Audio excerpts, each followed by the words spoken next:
Hello and welcome to video number 4 out of 6, living a bulletproof life. Now, if you haven't checked it out, check out the intro, video 1, video 2, video 3, and today we're on video 4.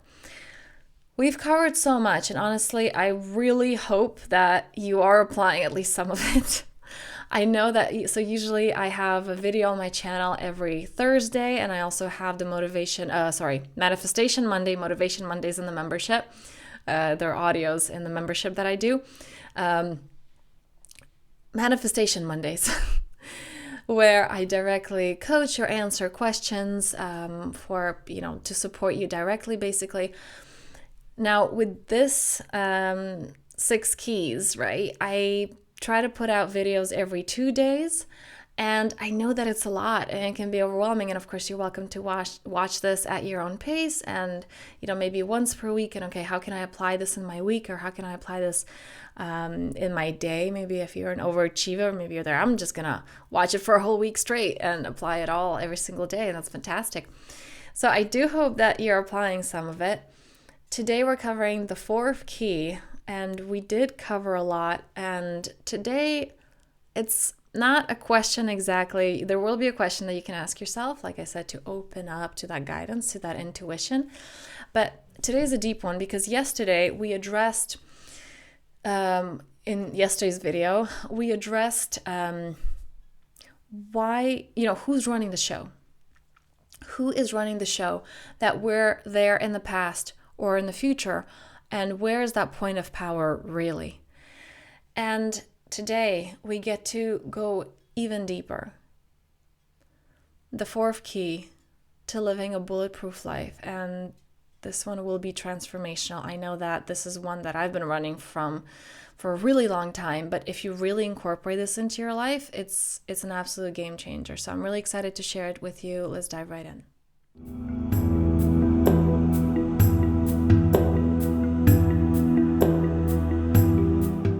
All right, so just a quick recap, because what I'm talking about today is directly related to what I was talking about yesterday. And that is, your mind doesn't want to be present. It's scary. It's very, very scary. Now, why is that scary? And I kind of covered that in the example yesterday. Like I said, that child who experienced an emotion that it wasn't able to process. It seems scary and overwhelming, and I don't know how to deal with this. And the people that are supposed to, because oftentimes it's when we don't feel safe in regards to our environment, our caregivers. So it's like the people that were supposed to keep me safe and explain how to navigate all of this, they weren't doing a really good job. Let's say they're arguing, or they don't know how to handle their own nervous system, and they're trying to teach me how to handle mine, and it's all really scary, and I don't know what to do. Now, this isn't a video to blame the parents, because I do believe that we all choose our experiences. We come here with an agenda. Often it is through contrast, and I know for me, I've had it had its shadow and light aspects, but some things I wish I didn't experience in my childhood. But I know that those two were necessary, that contrast was necessary, so that I can deepen into my purpose. Because oftentimes we learn through contrast. If, let's say, you are here to embody wealth, you may be born into a family who's the very opposite of that, or maybe who are greedy, or maybe who don't have enough. So the power of contrast, it's very powerful, and it often seems overwhelming when we don't understand that, when we don't see that the bigger picture. So why is the ego running? Why is it scared to be here in the present moment? Because it's afraid to feel those emotions. It's afraid because it's just a replay of that child is trying to protect that inner child who had that situation, and it can be one with money, it can be one about relationship. There's that inner child work can go on forever. However, when you start understanding, when you do this slowly, and this is something that I do with my one-on-one clients, and that's why we usually work in 3 or 6 month containers, and then they're able to do that on their own, because they understand how it works. So let's say the first time you needed a good 1 hour to talk to that inner child. After that, you don't need to. It's just a shortcut, because you understand where that end point is. What is it that you need to do, what it really needs. So it's running because it feels unsafe. It's not bad. It's not evil, as so many people out there and teachers want to talk about ego death and it's evil. No, I want you to really hear me out here. No part of you is evil or wrong or not enough or doesn't belong. All of that you are, all of it, and I really mean all of it, is divine. You are absolutely, incredibly freaking perfect. With that said, have we incorporated some shadow aspects of a particular trait or quality? Sure. But it's not the quality, it's about how it's coming out. So just understanding that all of you is divine, it is incredible, it is powerful, and it's all about just using the tools that you have in the right way. And what is the right way? You get to decide that. And your inner compass, your inner GPS knows that. You know what feels good and what doesn't. You know where to open and where to hold back. Not to close yourself, but simply to hold back. This is just discernment. So all of this, you weren't able to do any of that as a child. You didn't know this. And maybe some of you watching this are still learning this. I know that I only learned this at the beginning of my journey, after I experienced depression, after I was very close to suicide. And that can be overwhelming. This can be overwhelming for an adult, again, not if you don't know how to navigate through this, if you don't know what your feelings actually are, because they're actually just thoughts. So the ego's running because it's trying to protect you from that. Again, it's not evil. It's there for you. It's rooting for you. It's so for you that in case of when people commit suicide, it's so for you that it would rather kill you than have you suffer through emotions that are too much. So as you can hear, it's a little bit extreme, just a little bit. You don't have to get to that point. And today, the fourth key, this is the fourth key, and it took me so long to get here. Because when I got out of my depression using cognitive behavioral therapy. It's a fantastic tool. There's a book by Dr. Burns. I have it right there on my bookshelf, Feeling Good. If you're going through depression, or actually, honestly, I was in denial that that's what I had. I did psychology for so many years as a hobby, how the human mind works. I was all about that. I knew what depression was. I've seen depression. In my mind, it was depression's for those people, okay? I was in denial. I didn't want to accept that that's what I was experiencing because it seemed like I was above it all, right? It's for those people. And I stumbled upon this book by accident, and I just read it as, oh, that would be a good thing to kind of broaden my perspective. That book transformed my life. That book took me out of depression, so highly recommend Feeling Good by Dr. David Burns. Because it teaches you how all your feelings and emotions are really thoughts. And if you can change your thoughts, you can change the way you feel. Stop right there, because you may think, oh, okay, well, that's the solution. That's where I was. And I remember starting to work with my teachers, my spiritual mentors. And I remember in this ego, like, I still don't feel safe and the world is still kind of against me. And yes, I can create my reality, I'm in control. But there was this kind of like warrior energy of I have to fight through life, right? I have to prove myself and everything's not safe, but I'm stronger than all of it. And I remember their faces as I was saying, as they were leading us through this exercise of what do you really feel? And I was going through the mind of, why would I go into what I feel? If I feel something, if it's an emotion or feeling, I would just, what do I think? The question is, what do I think? And therefore, I just change what I think and I feel differently. It's that simple. And I remember their face with so much compassion. And they were like, okay. Like understanding that that's where I was coming from and that's where I was in that place of my journey.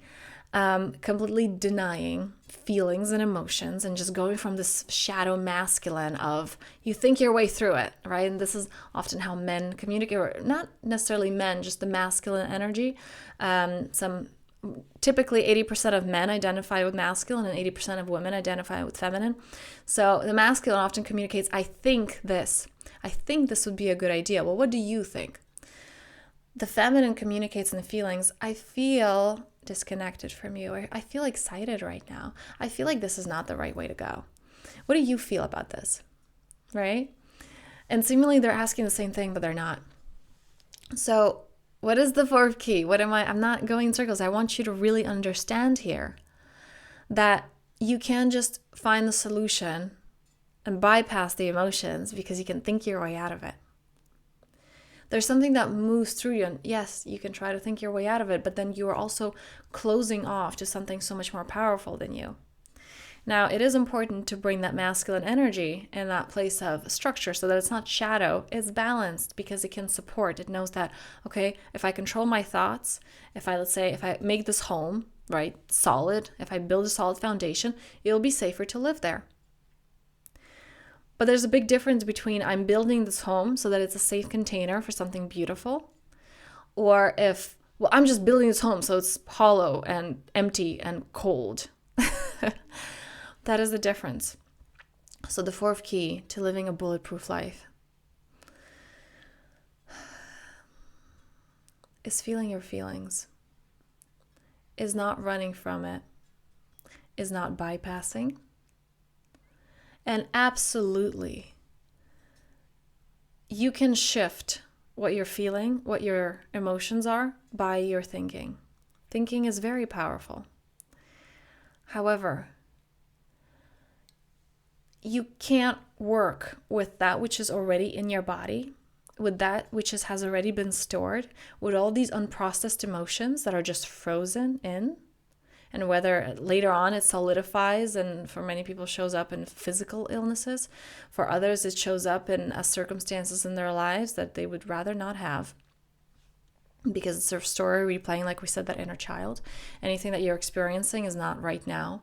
It's a story replaying a subconscious belief system, validating itself again and again and again. As neuroscience shows that most of our lives are subconscious. So, yes, present moment. This is why I addressed number 3. This is why we're following this exact order. Present moment. You can shift anything in the present moment. And from this present moment, you get to feel your feelings fully as to what is coming in my body right now. This is why the psychosomatic practices are so powerful. What is here right now? A lot of practitioners are going to go in past life regressions, inner child regressional work of, okay, let's see where this problem originated. It's valid. But what I do in my one-on-ones is what is present here right now. You're going to become an inner workaholic if we keep digging, what else is there? What other limiting belief do I have? It's unnecessary. And then it goes from this lifetime to past lifetimes to there are just so many, even this whole lifetime. If you want to dissect every year of your life and all the traumas that happened to you as a child, the belief systems that you created, you're never going to run out of it. Okay? Abundance, the abundance of trauma, because your mind will simply be creating new ones. So that's why with my one-on-one clients, I work with the mind of just allowing it to feel safe so it doesn't have to create those stories more and more and more of it, and dealing with the stories that have already accumulated from this place of, what am I feeling right now? And again, because I've experienced this, I know how terrifying it is when you do open up to that feminine feeling and flow, and it feels like it's just too much, or you're breaking down, or you're very sensitive. And this is why I do the self-mastery. This is why I hold my clients through this process, and it doesn't have to be long. It doesn't have to be years of therapy to get comfortable with your emotions. It's fast if you're working on those 2 levels of, we're processing the past and we're learning how to hold ourselves every single moment. And this is the integration into the real life. That's also what's so important, that a lot of people are going to take you into, let's do this work. And it's kind of the meditative state or the feminine energy, the flow, the feeling. And then there's this aspect of our lives, which is the doing and how we show up in our world. And they're very different, separate things. It's kind of like, this is my meditation practice, but this is life. Eckhart Tolle spoke about, exactly that, the lack of integration. In one of his speeches, he was saying how there's this father who's meditating and he's making sure to be really disciplined in regards to his meditation practice, and he closed the door and he's meditating and he is about to get out of the meditation, and his daughter keeps knocking on the door because she needs something, and he starts yelling like, can you stop it? Don't you see I'm meditating? And What is the point of that? What is the point of that meditation if it's so separate from your outer world, if you're not integrating the two? And this is really the power of that. So your emotions, once you learn to unpack and that which is stored within you, while simultaneously addressing that which is coming up, the two together, you're just an unstoppable force, You are just an unstoppable force, learning how to be there with what is right now and learning how to attend to that which now and always coming up, because the feminine always has something, and learning to unpack so you have a solid foundation. So taking a deep breath into that, and just right now, this is a perfect exercise, just feeling your body as you inhale in the right way, into the belly, into the chest, into the nose, and hold. And exhaling out, letting it go. Now let's do that one more time. Inhaling into the belly, into the chest, into the nose, and hold. And exhaling out, letting it go. What do you feel right now? Just what is in your body right now? And you don't need to go into the story. Just what is present right now. It may be, oh, I'm feeling a discomfort in my stomach, or oh, there's a twitch in my shoulder. And even there, I kind of moved it. Don't do any of that. Don't try to alternate or change it in any way. Just what's happening right now? What is here with my body? And that is you learning how to ground into the present moment. The body is so powerful. It is your anchor in the present moment. The body's real. The stories that your mind is making up about what happened, what could have gone wrong, what did go wrong rather, what somebody did to you or didn't do, none of that exists. It's your mind making things up. The future things as well, of what can go wrong, what won't go wrong, what could go wrong, they don't exist either. Your body is right here, right now. This moment is real. So from this place, can you stop running? Can you stop running to the past or to the future? Can you be here with can right now be enough? We often try, some people actually, it's the two extremes. We reminisce about the past, oh, the good old days.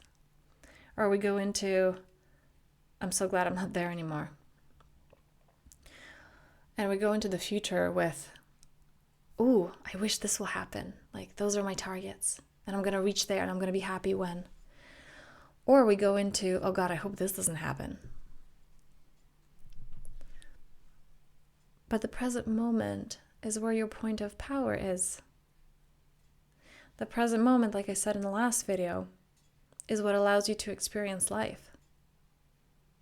The present moment and feeling that which you don't want to feel, that which you have been running from your whole life, that which has its grip on you, it's like those shackles, is that weight.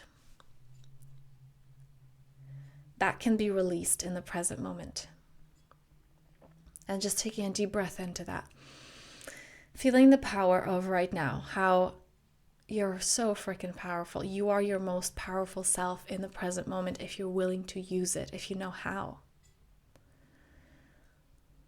So on this note, asking yourself today, am I willing to feel it? Am I willing to be with all of myself today?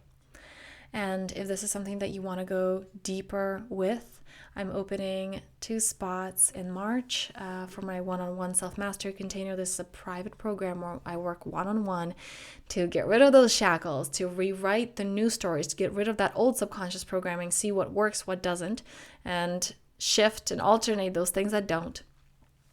Any self-judgment, any self-hatred, because that is self-hatred is the lack of self-love, because some people don't identify that's well, I don't hate myself. It's like, do you love yourself fully though? Because anything outside of that is the ego. So tuning into that unconditional love, because when we tune into that energy, when we connect to our essence, all of the doors open. We can manifest anything we want because we believe just how powerful we are. It doesn't take time, it takes alignment. So if this is something that you want to dive deeper into, there will be a link below. You can also just email me at info@thepowerfulself.me or DM me on my Instagram. That's where I am most of the time. A lot of people reach me there, @the spiritual analyst. And we can see how we can work together.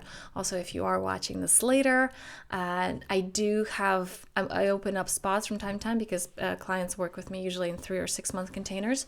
So it is worth reaching out to me to find out whether I am currently taking clients in or not.